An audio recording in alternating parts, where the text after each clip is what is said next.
something strange is going on in San Antonio. It's weird, it's bizarre, benign.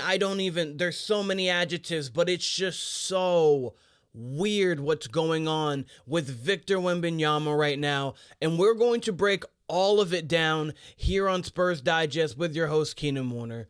And I appreciate all of you guys who have subscribed. We are getting that subscriber count up, and we couldn't do that without every one of you guys, so we appreciate that. But if you haven't, take a spur of the moment to get every Spurs moment moving forward, because this season is going to be hopefully a great one, but right now it is a strange season.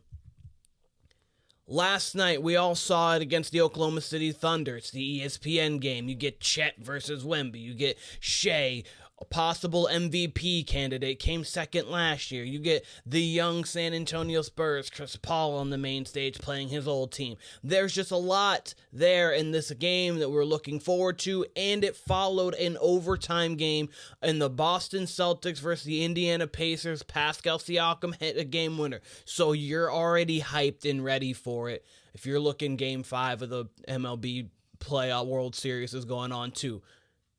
And this happens. This is the alien. This is the guy. 6 points, his lowest point total ever in a game in the NBA. He made one shot. You know who else made one shot? Bronny. Bronny made as many shots, field goals from the floor, as Victor Wembanyama, and one of them barely plays any minutes. What is going on here? What is happening with this alien? Is he abducted? Did something happen to him? Did the monsters take his powers? I have no idea what is going on with this guy right now, but it's weird.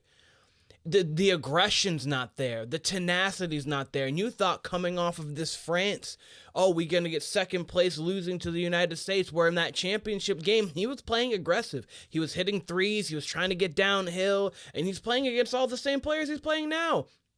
Not all the same, but players that are even better than some of the players he's playing now.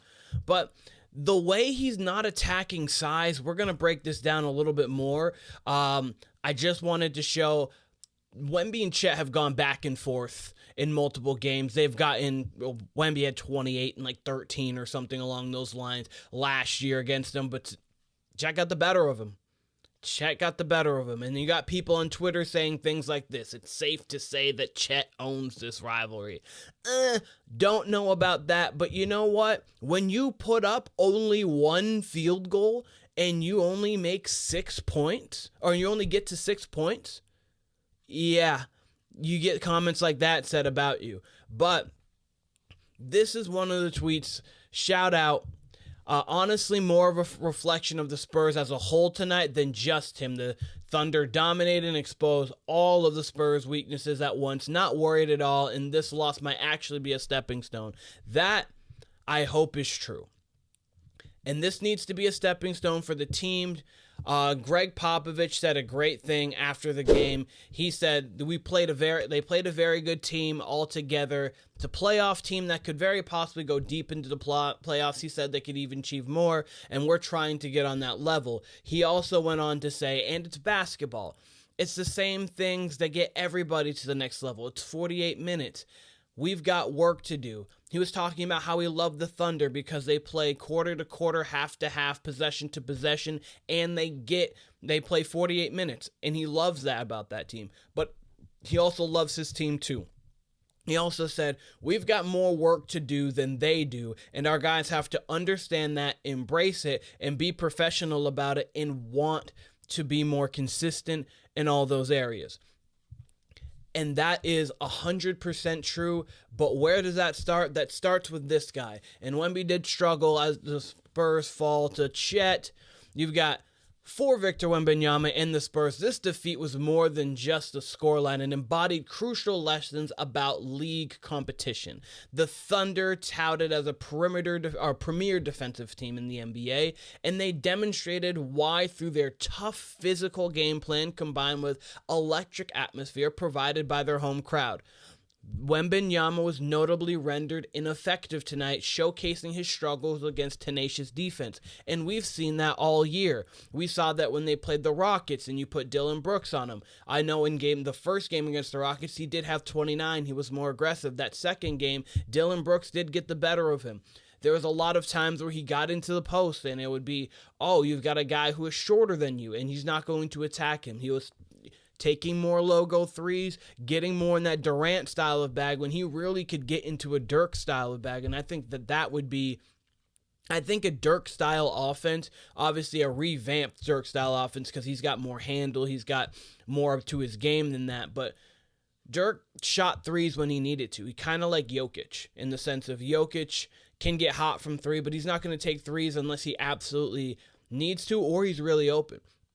And Victor Wembanyama can shoot him. Don't get me wrong, he can shoot him. He is not a bad shooter at all. But this year, he hasn't been great so far. 16 and 11. Okay, the 11's good. 2.8 blocks, that's lower than last year. Your 4 turnovers a game to 2 assists. You can't have a 0.5 turnover ratio or close to. That's not going to work.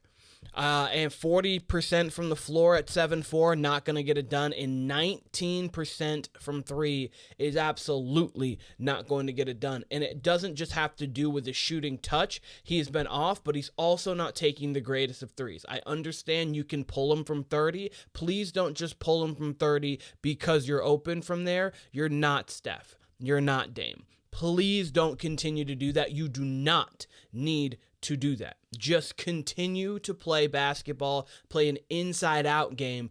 The defense is still worried about the three-point shot. The pump fake is still there. Get into the post. Utilize the fact that you're 7'4" with almost an 8-foot wingspan, if not 8-foot wingspan. The Spurs offense has appeared disjointed so far this season, indicating the team's still finding their feet. Of course, new pieces, Harrison Barnes, you've got Chris Paul, you're getting Wesley and Malachi Branham into the lineup. You don't have Tre Jones, you don't have Devin Vassell. Julian Champagnie is having to take more of a starting role right now. He did last year for stints, of course, but he's also still trying to integrate himself all there. There's a lot of moving pieces with this team. Sochan's playing a different kind of position. I really like how he's been playing, by the way. I like the aggression. He's not settling for threes. He's getting downhill, trying to get to the paint. He hasn't been the most efficient every game, but he has been getting to the paint. But Victor Wembanyama's inconsistency in his second year is worrying, and it is. It's the lack of aggression against smaller defenders demonstrated a need for an improvement both mentally and physically. For the Spurs to improve upon their disappointing 22-60 record from last year, they must conquer challenges in games like these. And there is something that I wanted to show you. I actually put together this graphic here, and I'm going to blow it up. When Victor Wembanyama scores 23 points or more in his NBA career, the Spurs are 13-16. That's a 44.8, so about 45% win percentage, and on the floor, he's a plus 88. So he is a positive player when he is scoring 23 points or more, and the Spurs are close to a 500 team. And these are wins against teams like the Suns, teams like the Nuggets, teams that actually have some merit and some clout to them. When he scores less than 23, they are 7-39. They are 7-39. 15% win percentage, and he's a minus 250. They're awful. They're awful when he doesn't score 23 or more. This graphic alone shows you one thing. Obviously, there are games where he scores less than 23 where he does show aggression and he just misses. That's fine. But what it's showing is when he is aggressive, the Spurs are a 50% chance to win games most of the time. And they're going to be, and he's positive when he's on the floor. When he's not aggressive, when he is passive, when he's not taking advantage of the mismatches, they're terrible. They're not just bad, they're terrible. That is on a 13-win pace. That's 13-69. That is horrendous. All of that to say he needs to be aggressive. I don't know if anyone in the Spurs camp is going to see this. I hope they do. But Victor Wembanyama, you need to be aggressive. Even this year, you score 29 against the Rockets. What do? You win. You score 14 against the Rockets, you lose. You score 6 points against the Thunder, you lose. I believe it was 17 points opening night. You don't win. You need to be a scorer. That is what you need to do. And it's early in the game. You need to get touches early, and you need to get downhill to the paint. You're seeing the Jazz tonight. You're seeing the Jazz. Lauri Markkanen's going to be on you. You're going to get Kessler. You're going to get a couple other people on you, but you're quicker than they are.